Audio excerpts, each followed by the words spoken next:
في سؤال كنت سألته على السوشيال ميديا كنت قلت هو ايه الفرق ما بين الشحاتة وما بين التسويق؟ سؤال مهم كبير جدا عشان خاطر ناس كتير بتحاول تتعلم التسويق، ولكن اول ما تيجي تتعلم التسويق او اول ما تفكر حتى في التسويق فيقول لك يا عم ده التسويق ده اصلا احنا بروح اجيب بقجه كده ولا اجيب حاجه كده على ظهري واروح اعدي للناس وتشتري يا باشا تشتري يا ابله تشتري يا استاذ. بص، خلينا كده متفقين على حاجه مهمه جدا.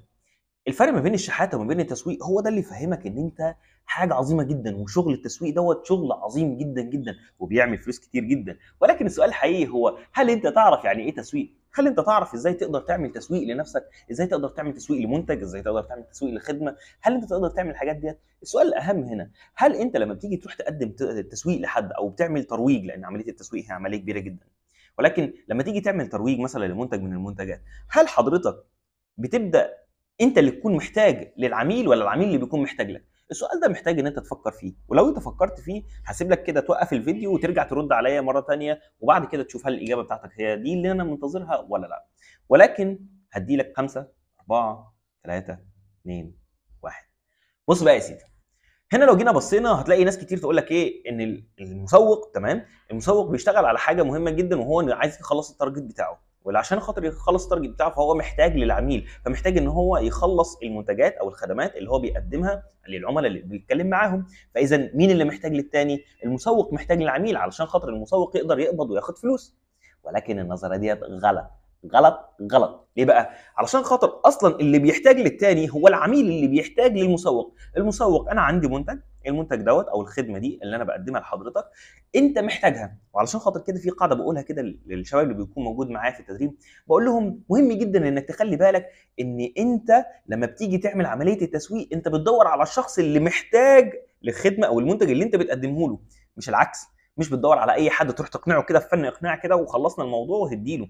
اذا مهم جدا ان انت بتدور على الشخص اللي محتاج لحاجه تقدمها له، وده الفرق ما بين الشحاته وما بين التسويق. الشحاته انت مش بتاخد حاجه، انت بتقدم له، او مثلا انا رحت اشحت مثلا تمام، فهو يديني، هل انا هديله حاجه ثانيه؟ لا. ولكن لما انا هاجي اعمل تسويق هو بيديني فلوس، ولكن في مقابل الفلوس انا بديله معلومه او خدمه او منتج، بديله حاجه هو يمسكها او حاجه يستفاد بيها هو محتاجها اصلا. علشان خاطر كده التسويق يختلف خالص عن الشحاته. ولكن انت لازم تبقى فاهم نقطه مهمه جدا عشان خاطر تقدر تكسر الحاجز ما بينك وما بين التسويق، هو ان العميل هو اللي محتاجك، لان انت عندك الحاجه اللي هو ناقصه عنده. ولكن دورك ان انت تعرف ناس كتير جدا على الخدمه او المنتج بتاعك.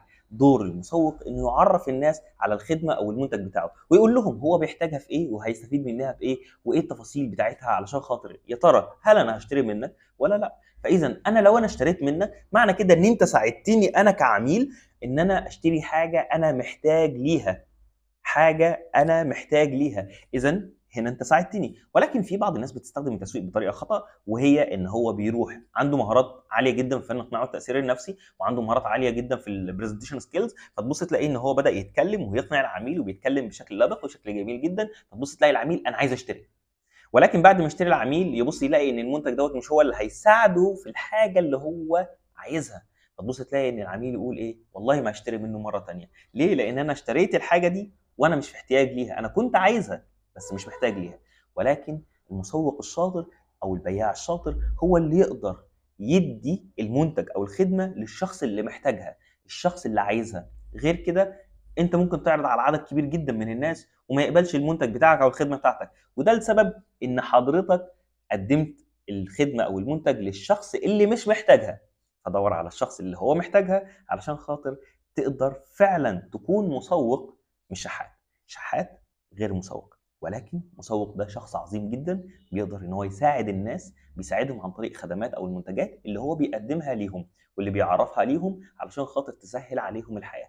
دور، مهم جدا تدور على القيمه اللي انت هتديها للعميل، فهتبص هتلاقي نفسك انت اللي بتساعد العميل، فتبص تلاقي نفسك بتحب جدا التسويق.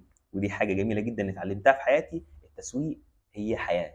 انا بعشق التسويق، ولكن استخدم عقلك في التسويق. اذا مين اللي بيحتاج لمين؟ هل ايه الفرق ما بين الشحاته والتسويق؟ جاوبتك عليهم. اشوفكم يوم سعيد ان شاء الله، ولو عندك اي سؤال اي استفسار ابعت لي وعينيا الاثنين ليك. سلام.